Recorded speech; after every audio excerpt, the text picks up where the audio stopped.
திருவெம்பாவையில் 12வது பாசுரத்தை இந்த தனுர் மாதத்தில் நாம் சிந்திக்க உள்ளோம். ஆர்த்த பிறவி துயர்கெட நாம் ஆர்த்தாடும் தீர்த்தன் என்று தொடங்கும் இந்த பாசுரமானது பிறவி பெரும்பயனை பற்றி நமக்கு எடுத்துரைக்கிறது.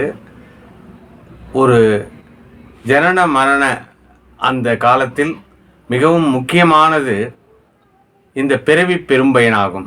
அதை பற்றி மாணிக்க வாசகர் இந்த பாடலில் மிக அழகாக எடுத்துரைக்கிறார். ஆர்த்த பிறவி துயர்கெட என்று அந்த பிறவி பெரும்பேறு கிடைக்க வேண்டும்.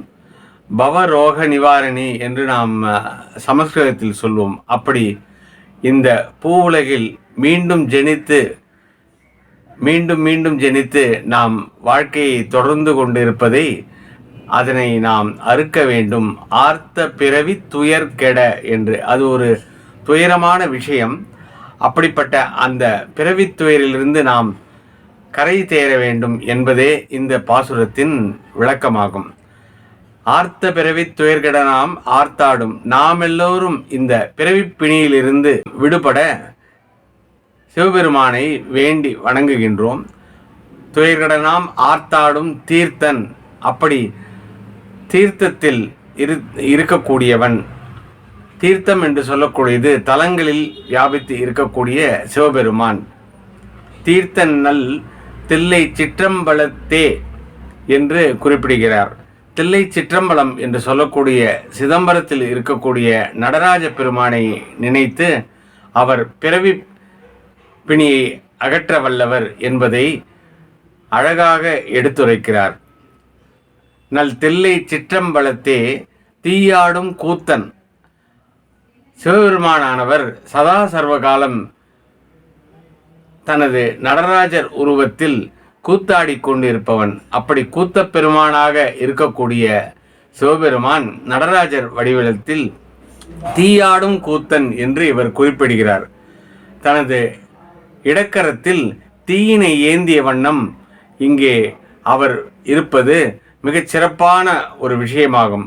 அவர் அவ்வாறு நடனம் புரிவது சதா சர்வகாலம் நம்முடைய பிறவித் துயரை அறுப்பதற்காகவே. அப்படிப்பட்ட சிவபெருமான் நல் தில்லை சிற்றம்பலத்தே தீயாடும் கூத்தன். அவன் அங்கே எப்படியெல்லாம் இருக்கிறான் என்றால், இவ்வானும் குவலயமும் என்று சொல்லக்கூடிய எல்லோமும், அதாவது இந்த வானம் சந்திரன் முதலான நட்சத்திரங்கள் இருக்கக்கூடிய இந்த வானத்தை ஆளக்கூடியவன். குவலயம் என்று சொல்லக்கூடிய இந்த சுற்றி இருக்கக்கூடிய பூமி மற்ற எல்லா இடங்கள் எல்லோமுமாய் எல்லா உலகங்களையும் கொண்டவனுமாய் இருக்கக்கூடிய அந்த சிவபெருமான் ஆனவன் காத்தும் படைத்தும் கறந்தும் என்று குறிப்பிடுகின்றார் மாணிக்க வாசகர். அதாவது காக்கும் தொழில் மட்டும் அல்லாமல் 5 தொழில்களை செய்பவர் சிவபெருமான். காத்தல், படைத்தல், அழித்தல், அருளுதல் மற்றும் மறைத்தல் என்று சொல்லக்கூடிய 5 தொழில்களை செய்பவர் சிவபெருமான். காத்தல் என்பது ஒருவரின் வாழ்நாளில் கூடவே இருந்து காப்பதாகும். படைக்கும் தொழிலையும் சிவபெருமானே செய்கிறார். காத்தல், படைத்தல், அழித்தல் இவை 3ம் நமக்கு எளிதாகவே புரிபடும். அப்படி அருளுதல் என்று சொல்லக்கூடியது நாம் பிறவி துயரிலிருந்து நீங்குவதற்கு அவன் அருள் புரிவான் என்பதே ஆகும். மற்றபடி மறைத்தல் என்று கூறுவது இந்த ஒவ்வொரு ஜென்மாவிலும் நடக்கக்கூடிய நிகழ்வுகளை நம்மிடத்திலிருந்து மறைக்கக்கூடியவன் சிவபெருமானே. அப்படி நல் தில்லை சிற்றம்பலத்தே ஆடும் கூத்தன் என்று குறிப்பிட்டு இவ்வானும் குவலயமும் எல்லோமும் 5 தொழில்களையும் சிவபெருமான் சதா சர்வகாலம் செய்து கொண்டிருக்கிறார். நாம் எல்லோரும் ஒரு சிறு பணியை எடுத்து செய்தாலே நமக்கு கால் வலிக்கிறது, கை வலிக்கிறது என்று சொல்லுவோம். ஆனால் சிவபெருமானோ நடராஜர் வடிவில் சதா சர்வகாலம் கூத்தாடும் வகையில் இருந்து கொண்டு நமது பிறவி துயரை அறுப்பதற்காக பாடுபட்டு கொண்டிருக்கிறார் என்று இந்த பாடலின் வழிகள் நமக்கு எடுத்துரைக்கின்றன. அப்படிப்பட்ட சிவபெருமானானவர் வார்த்தையும் பேசி வளை சிலம்ப வார்கலைகள் ஆர்ப்பரவன் செய்ய என்று குறிப்பிடுகிறார் மாணிக்கவாசகர். எவ்வாறு நாம் சிவபெருமானின் பிறவியை பற்றி பேசிக்கொண்டே இருக்கிறோம். அப்படி பேசிக்கொண்டே இருக்கும் நேரத்தில் அழகாக கையில் அணிந்திருக்கக்கூடிய வளையலின் ஓசை நயமானது கேட்டுக்கொண்டிருக்கிறதாம். அப்படிப்பட்ட அந்த ஓசை நயத்தில் மேகலை என்று சொல்லக்கூடிய அந்த இடையில் தரித்திருக்கக்கூடிய அந்த ஆபரணத்திலிருந்து ஒளியானது நமக்கு கேட்டுக்கொண்டிருக்கிறது. அப்படி வார்த்தையும் பேசி வார்கலைகள் ஆர்ப்பரவன் செய்ய என்று குறிப்பிடுவது இந்த ஓசை நயத்தையே ஆகும். அரவம் என்று சொல்லுவது அந்த ஓசை நயமே ஆகும். அப்படிப்பட்ட இந்த ஓசை நயத்தோடு நாம் சிவபெருமானின் பெருமையை பேசியும் பாடியும் புகழ்ந்தும் மகிழ்ந்து கொண்டிருக்கிறோம். எப்படி மொய்யார் தடங்கன் என்று சொல்லக்கூடிய பாசுரத்தில் வண்டுகள் மொய்க்கக்கூடிய அந்த தாமரை மலர்கள் பூத்திருக்கக்கூடிய அந்த தடாகத்தில் குடைந்து என்று சொல்லக்கூடிய அங்கே குபீரென குதித்து நாம் எல்லோரும் நீந்தி கொண்டிருக்கும் போது சிவபெருமானின் திருக்கழல்களை பற்றி கொள்வதற்காக அதன் சிந்தனையாகவே இருக்கிறோம். அப்படி இந்த வளையல்களின் சத்தமும் இதர ஆபரணங்களின் சத்தமும் ஒருபுறம் ஒலித்து கொண்டிருக்க நாம் சிவபெருமானை சிந்தித்து கொண்டு அவர் திருக்கழல்களை எண்ணியவாறே இருந்து கொண்டிருக்கிறோம்.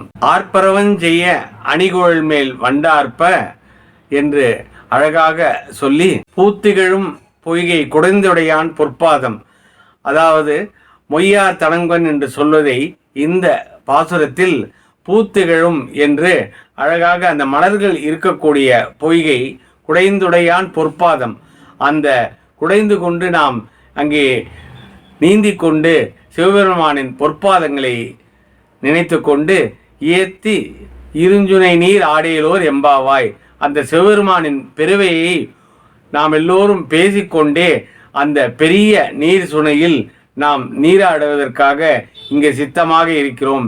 ஆர்த்த பிறவி துயர்கட நம்முடைய பிறவி துயரை நீக்க வல்லானாகிய நடராஜ பெருமான் தன்னுடைய ஆட்டத்தின் மூலம் நமக்கு அந்த பாக்கியத்தை தந்து பிறவி பெரும்பயனை தருகிறார் என்று குறிப்பிடுகின்றனர்.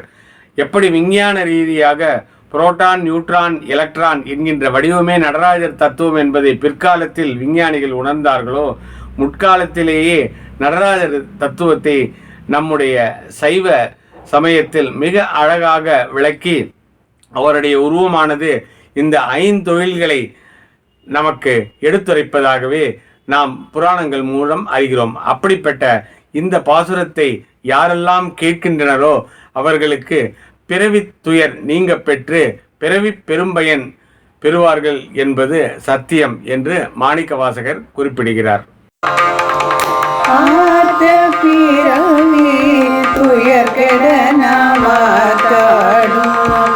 தீர்த்தநல் தில்லை சிற்றம்பல தேடியாடும் ஆத்த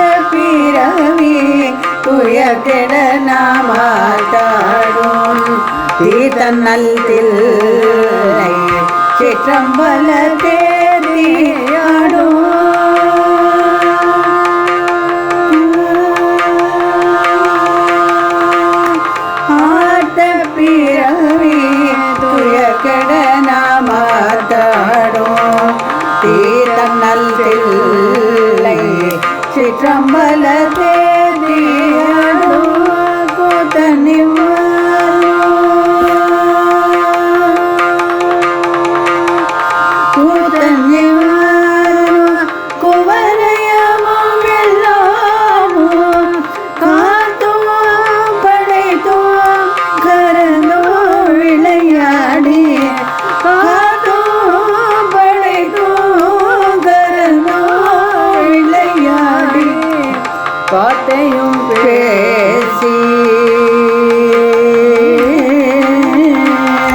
பாட்டையும் பேசி மழை சிலம்ப வார்கலைகள் ஆத்பரவம் செய்ய அணிகுழல் மேல் வண்டார்ப ஊத்திகழும்